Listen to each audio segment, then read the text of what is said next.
बचपन सिर्फ एक बीता हुआ वक्त नहीं है, वो एक इत्र की सुराही है। अगर ढक्कन खोल दिया जाए तो महक मन में बस जाती है। आज का जो एपिसोड है टॉकेटिव अभी, उसका फर्स्ट एपिसोड का थीम भी यही है, बचपन। हमारे साथ है विधि मैम, मेरी फैकल्टी हैं। और मैं पहले मैम आपसे माफ़ी मांग लेता हूँ, दंडवत प्रणाम कर लेता हूँ कि अगर कुछ क्वेश्चन में मतलब अगर ऐसा लगे कि ऑफर तो मैम सबसे पहले मैं क्वेश्चन का चालू कर देता हूँ सीधा। अगर आज आप प्रोफेसर हैं, पहले से बचपन से एक प्लान था प्रोफेसर बनना है, या फिर ऐसा हो गया कि ये कहाँ आ गए हम? अब आपने पूछ ही लिया है तो लेट मी टेल यू। जो बचपन में मेरा, आई was always very good on stage. तो बचपन में मेरा जो पहला फैंसी ड्रेस कंपटीशन था वो उसमें मैं टीचर ही बनी थी और 3 अलग लैंग्वेजेस में पढ़ाया था। तब से दिमाग में था ही, लेकिन फादर ने थोड़ा एडमिनिस्ट्रेटिव सर्विसेज की तरफ कन्वर्ट करने की कोशिश तो की, पर शुरू से मैं थोड़ी अड़ियल थी तो टीचर ही बनना था हमेशा से। फिर ये लाइन सामने दिखी और ग्रेजुएशन के तुरंत बाद से ही सेकेंड क्वेश्चन मैम रहेगा, कोई खास चीज, ऐसी कोई खास बात जो बचपन की आपको लगती है यार ये बहुत सही चीज थी? मैं इसको इस तरह से आंसर करती हूँ कि ऐसी कोई खास चीज जो मुझे लगता है कि अब मतलब एज अ पेरेंट हम कभी नहीं अलाउ करेंगे, लेकिन हमारे parents were too generous to allow this. मतलब कहीं भी किसी के भी घर चले जाना और मतलब पाँव में चप्पल नहीं हो, कुछ नहीं हो, प्रॉपर कपड़े नहीं पहने हो, तो भी मतलब मम्मी ने कभी ऐसे नहीं बोला ढंग से तैयार होके जाओ, बी बिहेव योरसेल्फ। इस टाइप की मम्मा नहीं थी हमारी। She was like too cool to be true. And कहीं भी चले जाना मतलब बेफिक्री से घूमना और पेड़ों पे चढ़ना, ये सब मतलब बहुत ज्यादा मिस करते हैं। अभी हम कर भी नहीं सकते, उम्र का भी तकाजा है थोड़ा, और दूसरा हम शायद अपने बच्चों को कभी वो एनवायरमेंट नहीं दे सकते हैं। मैम जैसे अब तो जैसे उम्र बढ़ती है, मैच्योरिटी बढ़ती जाती है, ऐसी कोई चीज जो बचपन लगती है यार ये क्या कर रही थी मैं बचपन में, एकदम एनोइंग चीज जो आपको एकदम विचित्र लगती हो? एनोइंग चीज जो मुझे लगता था कि बहुत ये क्या है, ये क्या कर रही थी, मतलब आई एम श्योर ये बहुत सारे स्टूडेंट्स देख रहे होंगे और वो सोचेंगे कि मैडम भी ऐसे थे। मैं ना कई बार बचपन में 2 चीजें कर रही थी। I share 2 incidents. मैं ना अपने लेसन से ना दीवार पे लिखती थी, which is very common. I think सारे बच्चे दीवारों पे लिखते हैं, लेकिन मैं इतनी अड़ियल थी। सच नेवर अ वेरी गुड बच्चा एक्चुअली। बचपन मेरा बहुत अड़ियल थी। मतलब मुझे कितनी भी पिटाई पड़ जाए, मैं पूरा लेसन पूरी दीवारों पे लिखती थी। And my father was into a PSU, तो क्वार्टर्स से, कंपनी के क्वार्टर से, तो सारी दीवारें मैंने खराब कर दी थी कि इसके बाद कोई रहने आए तो उसको प्रॉपरली हिंदी की नोटबुक ना बनानी पड़े। पूरा चैप्टर चुनमुन का लिखा हुआ है दीवार पर। तो ये एक बहुत अजीब चीज। और दूसरी जो सबसे अजीब चीज मैं कर दी थी वो ये थी कि गुलमोहर का फूल आता है, उसके पत्ते खाते। बहुत इंटरेस्टिंग है। दूसरी चीज पता है, जब हम छोटे होते हैं मतलब घर पे अगर रिलेटिव्स आते हैं तो बोलते हैं, पेरेंट्स सब लोग साथ में बैठते हैं तो पेरेंट्स बोलते हैं बेटा अंकल को ये करके दिखाओ, ये आंटी को ये करके दिखाओ। ऐसा कोई आर्ट फॉर्म जो आपसे करवाया जाता हो? हाँ, मैं तो सर्कस का जोकर थी। Family was the circus and I was the joker of it. Father was the ringmaster, brother was the lion, so I was always the joker of the house. तो बहुत सारा poem recitation, अलग अलग मुंह बनाना, ये सब बहुत करवाया है। और इसके साथ एक इंसिडेंट शेयर कर सकती हूँ अगर टाइम है? मतलब इसमें ऐसा होता था कि आई डोंट नो अभी के बच्चों के साथ ऐसे थी कि अभी के बच्चों को ना खाने पीने के लिए अच्छा सा मतलब पेरेंट्स मतलब रिझा के रखते हैं, प्रॉपरली खिलाते हैं प्रॉपरली। नहीं, ऐसा नहीं, हमारे पेरेंट्स हमको नहीं खिलाते थे, लेकिन कुछ चीजें ऐसी होती थी उस समय पे कि ये स्पेशल है सिर्फ मेहमानों के लिए। तो आपने मेहमान की बात की इसलिए मुझे याद आया। तो वो आइटम्स ऐसी होती थी जो सिर्फ जब मेहमान आते थे ना तभी निकलते थे। तो हम तो एक्चुअली वेट करते थे कि पापा कब बुलाए और हमसे ऐसा कुछ परफॉर्मेंस करवाए, ताकि उसके बाद वो सामने वाला मेहमान खुश और हमें बोले लो बेटा ये वाली कुकी तुम्हारी हुई। तो वो एक सुनने के लिए जो परफॉर्मेंस में जान डालते थे हम, वो अनमैच्ड है एक्चुअली। बहुत बढ़िया। अच्छा, जैसे बचपना है तो गलती होनी स्वाभाविक सी है, तो गलती करती थी तो आपको मतलब सजा कैसे मिलती थी? कोई खास तरीका या फिर बस वही मारना पीटना कुटाई? अरे लाइक आई सेड, मेरे पापा बहुत ही अच्छे इंसान हैं और नहीं, क्योंकि आप देख सकते हैं प्रोडक्ट देख सकते हैं आप। बट मतलब ये अच्छे इंसान के साथ साथ he was very creative, you know, my parents were very creative. As far as सजा देने की बात है, उन लोगों ने कभी भी एक ही पैटर्न को नहीं पकड़ा.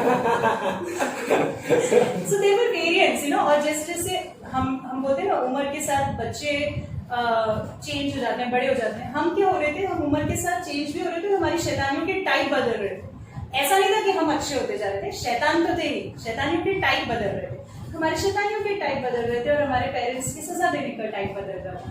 तो कभी तो हमने सब एक्सपीरियंस किया. हम कभी बाथरूम में बंद हुए हैं, कभी मम्मी ने बेलन से कुटाई की है, चप्पलें आराम से प्रॉपर वो एंगल के साथ फेंकी गई है जिसको हमने बचा भी है. तो आई थिंक ऐसा कुछ भी नहीं है जो हमने एक्सपीरियंस नहीं किया है. ऐसा कुछ नहीं है कि I was a female child. तो मेरे पापा ने शुरू से ही मेल फीमेल्स में कोई ऐसे भेदभाव नहीं रखा. मुझे भी इंजीनियर बनाया, मेरे भाई को भी इंजीनियर बनाया, उसको भी उतना ही कूटा है जितना मुझे कूटा है. सो हमें सब टाइप थे, सब.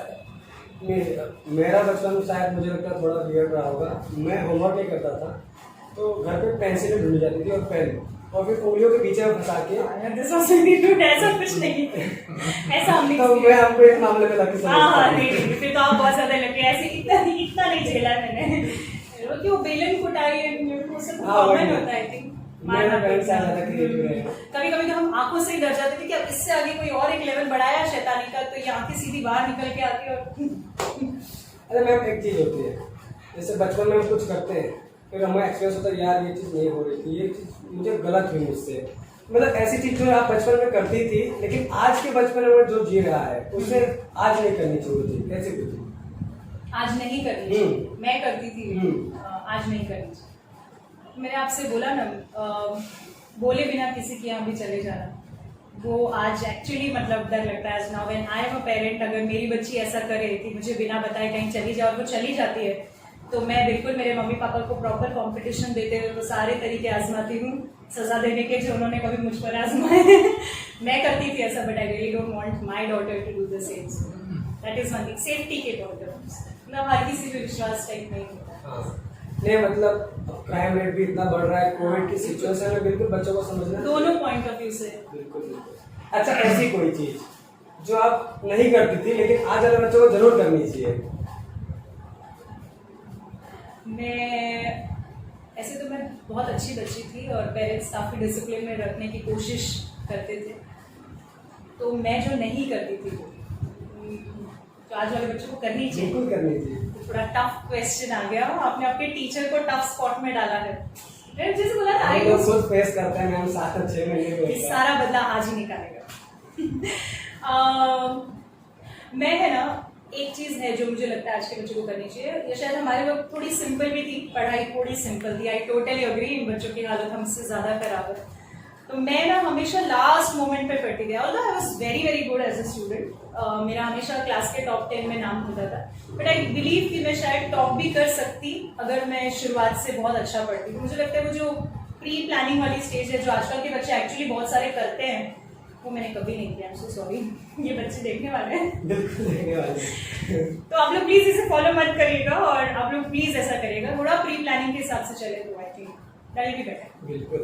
अच्छा मैम, ये लास्ट बट नॉट लीस्ट, ये एक लास्ट क्वेश्चन है कि आपसे कोई मतलब कोई गलत चीज, मतलब कोई ऐब होता है, मतलब बचपन में कुछ गलत चीजें होती है, उस टाइम पे आपने गलती आपको लगी हो, फिर अब लगता है यार ये चीज सही कर रही थी, मजा आ गया था. ऐसे कि उस समय लगा कि यार ये गलती कर रही है. हाँ, मतलब ये गलती होती है ना, कई बार कुछ भी ऐब होते हैं, मतलब कोई बुरी आदत लग जाती है, लेकिन अब जाके आप उसको अगर फील करें तो अरे मजा आ गया, ये चीज बहुत सही करी. मतलब ऐसा एक इंसिडेंट के यू नो एग्जांपल से आपको बताती हूँ. मेरे ना हमेशा से अपार्ट फ्रॉम टीचिंग, कुकिंग में बहुत मेरा इंटरेस्ट था. And let me tell you very frankly कि मेरा बहुत इंटरेस्ट था, लेकिन मेरे बनाए हुए खाने में आज भी बहुत लोगों को इंटरेस्ट इतना आता नहीं.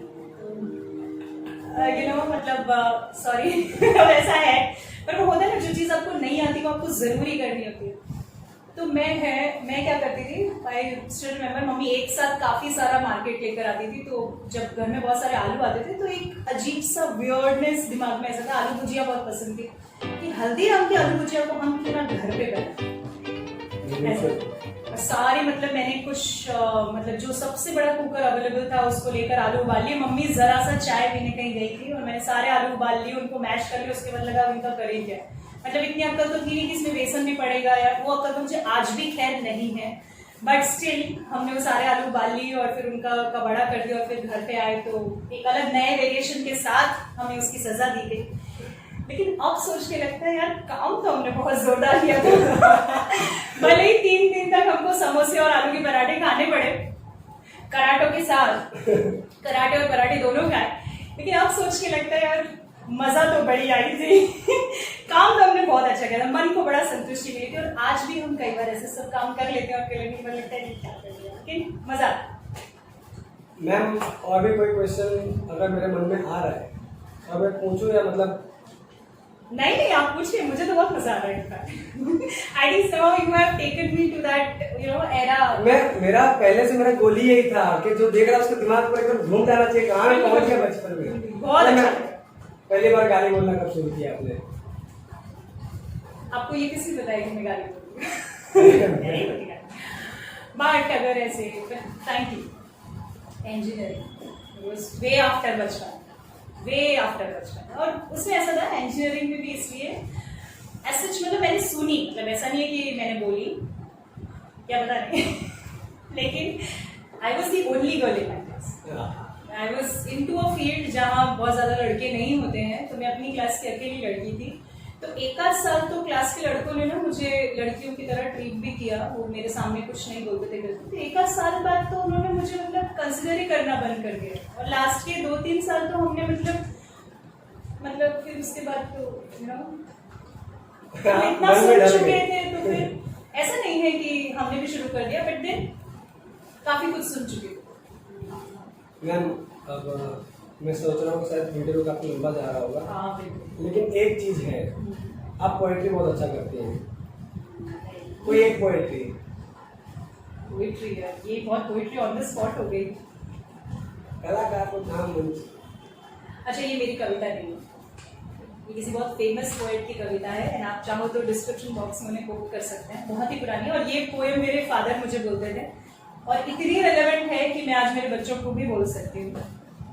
तो कविता ऐसे है कि जिंदगी की कश्मकश से तंग आकर, ये आपके टॉपिक से रिलेटेड है कि जिंदगी की कश्मकश से तंग आकर मेरे बच्चे अक्सर मुझसे पूछते हैं कि हमें पैदा क्यों किया। जिंदगी की कश्मकश से तंग आकर मेरे बच्चे अक्सर मुझे पूछते हैं कि हमें पैदा क्यों किया। मैंने उन्हें यही कहा कि जिंदगी की कश्मकश कल भी थी, आज भी है, आगे भी होगी, शायद और ज्यादा। कि जिंदगी की कश्मकश आज भी है, आगे भी होगी, शायद और ज्यादा। तुम ही एक नई लीग धरना, अपने बच्चों से पूछ कर उन्हें पैदा करना। Thank you. क्या बात है, क्या बात है। आशा है कि आपको बहुत मजा आया होगा वीडियो में। और मैम एक बार एक लास्ट, मैं चैनल सब्सक्राइब करने के लिए आप बोल देंगे? हाँ बिल्कुल, ये बहुत ही ज्यादा टैलेंटेड बच्चा है। ऐसे मैं कोई बहुत फेमस पर्सनालिटी नहीं हूँ, लेकिन अगर आपको अच्छा लगा ये इंटरव्यू तो आई एम श्योर ये लड़का ऐसे बहुत सारे इंटरेस्टिंग वीडियोस और पर्सनालिटीज को लेकर आएगा and I really wish him all the best. आप प्लीज प्लीज प्लीज सब्सक्राइब करिए इसके चैनल को। He is very talented and he needs all the encouragement. Very good Abhishek, you are doing very very good.